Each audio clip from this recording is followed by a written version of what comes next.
do Filho e do Espírito Santo. Amém. O anjo do Senhor anunciou Maria, ela concebeu do Espírito Santo. Ave Maria, cheia de graça, o Senhor é convosco. Bendita sois vós entre as mulheres, bendito é o fruto do vosso ventre, Jesus. Santa Maria, Mãe de Deus, rogai por nós, pecadores, agora e na hora de nossa morte. Amém. Eis aqui a serva do Senhor, faça-se em mim segundo a vossa palavra. Ave Maria, cheia de graça, o Senhor é convosco. Bendita sois vós entre as mulheres, bendito é o fruto do vosso ventre, Jesus. Santa Maria, Mãe de Deus, rogai por nós, pecadores, agora e na hora de nossa morte. Amém. E o Verbo divino se fez carne e habitou entre nós. Ave Maria, cheia de graça, o Senhor é convosco. Bendita sois vós entre as mulheres, bendito é o fruto do vosso ventre, Jesus. Santa Maria, Mãe de Deus, rogai por nós, pecadores, agora e na hora de nossa morte. Amém. Rogai por nós, Santa Mãe de Deus, para que sejamos dignos das promessas de Cristo. Oremos, infundi, Senhor, em nossas almas a vossa graça, como vos pedimos, para que nós, que pela anunciação do anjo viemos a saber o mistério de vossa encarnação, paixão e morte de cruz, cheguemos um dia à glória eterna dos céus pelo mesmo Cristo, Senhor nosso. Amém. Caríssimo irmão e irmã, nesta quarta-feira da segunda semana do tempo comum, também celebramos a memória de Santa Inês, Virgem e Mártir. Quem é ela? Esta jovem que com tão apenas 13 anos deu a sua vida por Jesus. Seu nome em latim é Agnes. Nós recordamos ela sempre no cânon romano, ou oração eucarística primeira, uma das mulheres recordadas na segunda parte da oração eucarística, junto com Cecília e com outras mais. Perpétua felicidade. Seu nome em latim é Agnes, como dissemos, e isso vem à proximidade também de Agnus, ou seja, cordeiro. Por isso é sempre representada em suas imagens com o cordeiro na mão. Cordeiro que também simboliza pela cor branca a sua pureza, e por isso é reconhecida a santa da pureza. Queriam casar-se com ela, mas ela disse que já tinha um esposo, Jesus Cristo. Tendo em conta isso, e cegados pelo ódio à fé cristã, ela foi então levada para que oferecesse sacrifício, incenso a uma deusa, e ela se negou. Por conta disso, enfurecidos, levaram-na para um prostíbulo e queriam que ela ali se prostituísse para que perdesse a pureza. E a deixaram nua, porém uma grande luz a envolveu. E seu cabelo também, segundo uma tradição, cresceu, ocultando assim a sua nudez. E essa luz cegou um dos homens que tentou olhá-la na sua nudez. E com isso, ela, por amor ao próximo, pede ao Senhor que lhe cure de sua cegueira. E ele é curado. Mas, obstinados com sua maldade, querem levá-la à prisão, porque, deixando-a no prostíbulo, nada lhe aconteceu. Então, na prisão não tinham correntes que pudessem prender suas mãos, de tão finos que eram suas mãos. E, depois de estar ali em prisão, a levaram para passar vergonhas e tantas outras coisas, e, por fim, a decapitaram. Morreu por seu amor a Jesus Cristo, por sua fé com tão apenas 13 anos. Uma devoção que em nossos tempos deveria de ser redescoberta para aqueles que têm ainda a pureza do corpo, intercedendo que mantenha essa pureza e a fidelidade a Jesus até o momento do matrimônio, aqueles que são chamados ao matrimônio até o final da vida, chamados à vocação religiosa e sacerdotal. E aqueles que a perderam, para que interceda e ajude a viver em penitência, e parando assim as faltas que cometeram contra a pureza, para que alcancem uma verdadeira pureza de corpo e de espírito. Dito isso, vamos agora à liturgia do dia. Seguimos com o livro de Samuel. Naqueles dias, Davi foi conduzido a Saul e lhe disse: ninguém desanime por causa desse filisteu. Eu, teu servo, lutarei contra ele. Mas Saul ponderou. Não poderás enfrentar esse filisteu, pois tu és só ainda um jovem. E ele é um homem de guerra desde a sua mocidade. Davi respondeu: O Senhor me livrou das garras do leão e das garras do urso. Ele me salvará também das mãos deste filisteu. Então Saul disse a Davi: Vai e que o Senhor esteja contigo. Em seguida tomou seu cajado, escolheu no regato 5 pedras bem lisas, colocou-as no seu alforje de pastor, que lhe servia de bolsa para guardar pedras. Depois, com a sua funda na mão, avançou contra o filisteu. Este, que se vinha aproximando mais e mais, precedido do seu escudeiro, quando pôde ver bem Davi, desprezou-o, porque era muito jovem, ruivo e de bela aparência. Lhe disse: Sou por acaso um cão para vires a mim com cajado? E o filisteu amaldiçoou Davi em nome de seus deuses. E acrescentou: Vem e eu darei a tua carne às aves do céu e aos animais da terra. Davi respondeu: Tu vens a mim com espada, lança e escudo. Eu, porém, vou a ti, em nome do Senhor Todo-Poderoso, o Deus dos exércitos de Israel, que tu insultaste. Hoje mesmo o Senhor te entregará em minhas mãos, e te abaterei, e te cortarei a cabeça, e darei o teu cadáver e os cadáveres do exército dos filisteus, às aves do céu e aos animais da terra, para que toda a terra saiba que há um Deus em Israel. E toda esta multidão de homens conhecerá que não é pela espada, nem pela lança que o Senhor concede a vitória, porque o Senhor é o árbitro da guerra, e ele vos entregará em nossas mãos. Logo que o filisteu avançou e marchou em direção a Davi, ele saiu nas linhas de formação e correu ao encontro do filisteu. Davi meteu então a mão no alforje, apanhou uma pedra e arremessou-a com a funda, atingindo o filisteu na fronte com tanta força que a pedra se encaixou na sua testa. E o gigante tombou com o rosto em terra. E assim Davi venceu o filisteu, ferindo-o de morte com uma funda e uma pedra. E como não tinha espada na mão, correu para o filisteu, chegou junto dele, arrancou-lhe a espada da bainha e acabou de matá-lo, cortando-lhe a cabeça. Tendo morto o seu guerreiro mais valente, os filisteus fugiram. O que temos a aprender da história de Davi hoje? Talvez não refletimos. Tenhamos em conta. Primeira coisa, Davi é o único que tem coragem de se apresentar para enfrentar Golias, um gigante, o filisteu. E vai diante do rei Saul e se coloca. E vemos ali já 2 reis, 2 estilos de governo. Saul, que governa com a sua mentalidade humana, o rei humano desejado por Israel, que governa segundo os seus propósitos, a sua, por assim dizer, entre aspas, sabedoria, os seus conchavos, o seu modo de estabelecer um reino humano.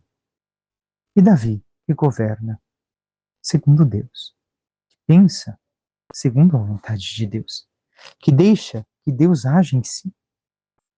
Vemos desde já Davi confiando em Deus, enquanto Saul confia em suas próprias forças.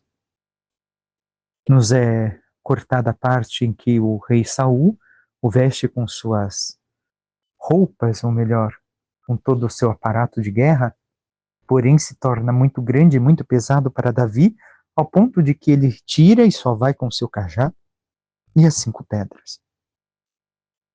E ali, Davi se coloca diante do filisteu, porque confia no Senhor. O Senhor já lhe havia permitido provar a confiança.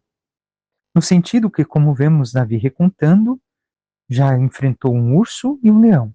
Ele de bela aparência e jovem.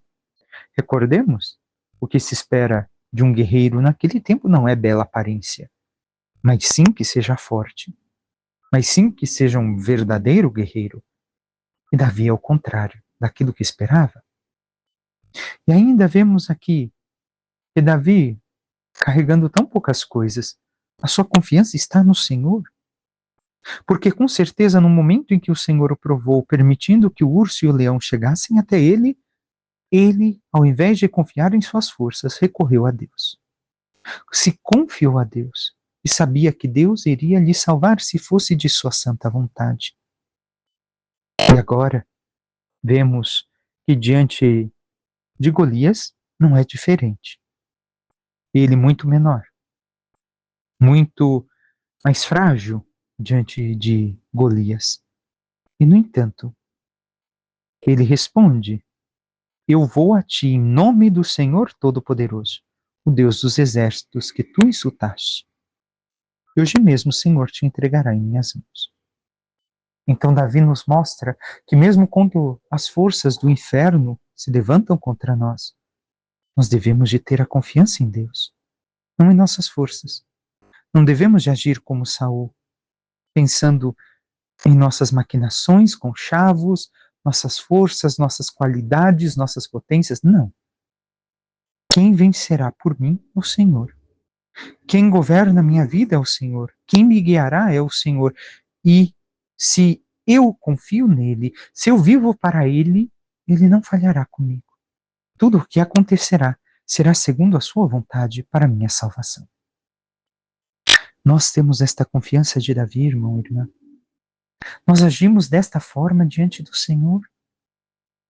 Ou nós queremos somente confiar em nossas forças e continuar indo adiante, achando que nós poderemos tudo e conseguiremos tudo somente com a nossa capacidade humana? Tenhamos isso em conta, irmão e irmã. E vemos que Davi venceu Golias, não porque era mais forte, não porque era poderoso, não porque criou um grande projeto, mas simplesmente porque com aquilo que o Senhor lhe deu como arma, ele confiou no Senhor e foi o suficiente. Mas nós temos esta confiança. E por que Davi tinha 5 pedras? Sempre pode surgir uma questão. É simples. Se nós formos ler, descobrimos que Golias tinha mais 4 irmãos. E Davi tinha 5 pedras, porque caso os irmãos de Golias viessem também ao seu encontro, as utilizaria contra os mesmos, porque sabia que o Senhor estaria ao seu lado. Então tenhamos esta confiança. Hajamos com o Senhor. Permitamos que Ele governe a nossa vida e não sejamos nós e nossas forças a fazer aquilo que nós achamos melhor. Não tentemos com nossa oração levar Deus aonde nós queremos, mas nos permitamos ser levados por Deus, como veremos dentro de pouco no Evangelho. O Salmo nos diz: bendito seja o Senhor, meu rochedo. E segue: que adestrou minhas mãos para a luta e os meus dedos treinou para a guerra. O que vemos em Davi hoje? Foi o Senhor quem preparou tudo. E preparou as mãos de Davi para que ele, no momento oportuno, guerreasse contra o inimigo e o vencesse em nome do Senhor, e não no seu nome, e não por suas forças. O Evangelho de São Marcos hoje nos diz: naquele tempo, Jesus entrou de novo na sinagoga. Havia ali um homem com a mão seca.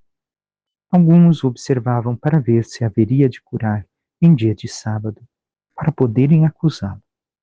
Jesus disse ao homem da mão seca: levanta-te e fica aqui no meio. E perguntou-lhes: é permitido no sábado fazer o bem ou fazer o mal?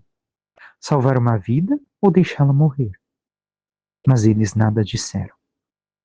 Jesus então olhou ao seu redor, cheio de ira e tristeza, porque eram duros de coração, e disse ao homem: estende a mão.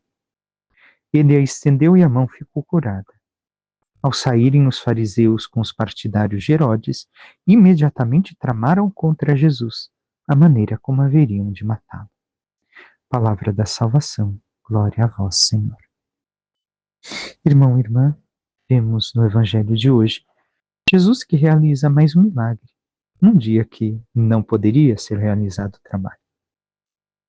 Mas o que Jesus quer mostrar?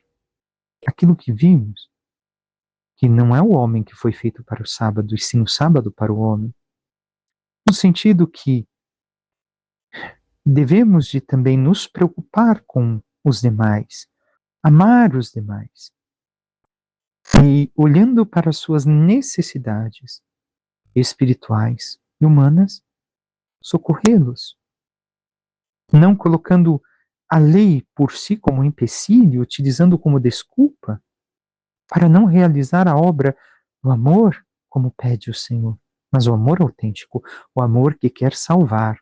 Recordemos, não amor sentimento, não amor promoção, onde eu me promovo para ser reconhecido por causa daquilo que eu fiz, mas sim o amor que quer socorrer e salvar o irmão. E Jesus pede àquele homem que estenda a mão. Aqui é o que dizíamos ainda há pouco.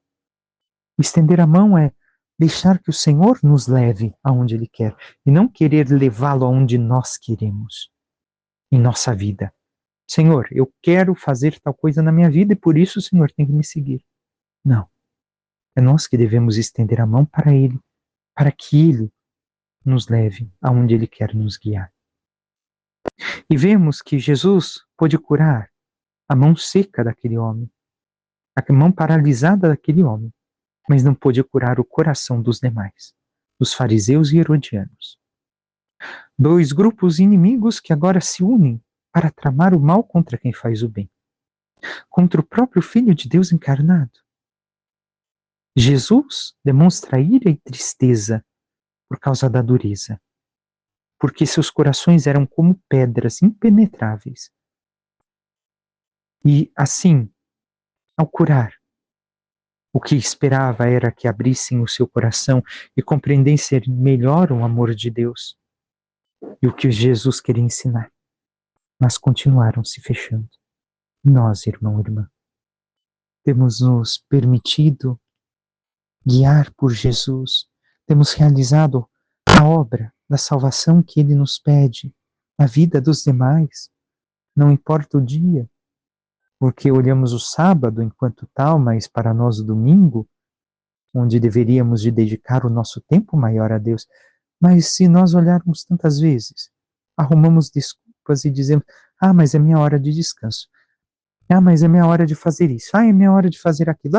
E assim deixamos de realizar a obra do amor que o Senhor nos pede. Porque sempre colocamos empecilho.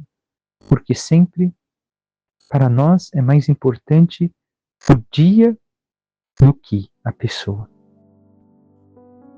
Peçamos à Santíssima Virgem Maria, nossa Mãe, que interceda por cada um de nós e nos ajude a reconhecer diante de Deus o como estamos, se guiando nossa vida por nós mesmos ou permitindo que o Senhor Deus nos guie. E assim, reconhecendo ao Senhor como o único Deus e dono da nossa história, possamos abrir o nosso coração, libertando-nos de todo egoísmo, de todo ser autoritário de nós mesmos, onde queremos governar e confiar em nossas forças e capacidades, e permitamos assim reconhecer com humildade que é o Senhor a nossa força e que Ele nos dará vitória sobre todo o mal, se nós confiarmos e vivermos para Ele. E assim nos conformemos ao seu Espírito Santo e à sua vontade, para que caminhando em santidade cheguemos um dia à sua glória. Louvado seja nosso Senhor Jesus Cristo, para que sempre seja louvado. Por intercessão da Santíssima Virgem Maria, de todos os santos e anjos de Deus, desça sobre vós, vossas famílias, vosso trabalho e tudo que vos pertence. A bênção do Deus Todo-Poderoso, que é Pai, Filho e Espírito Santo. Amém. Um santo e abençoado dia a todos.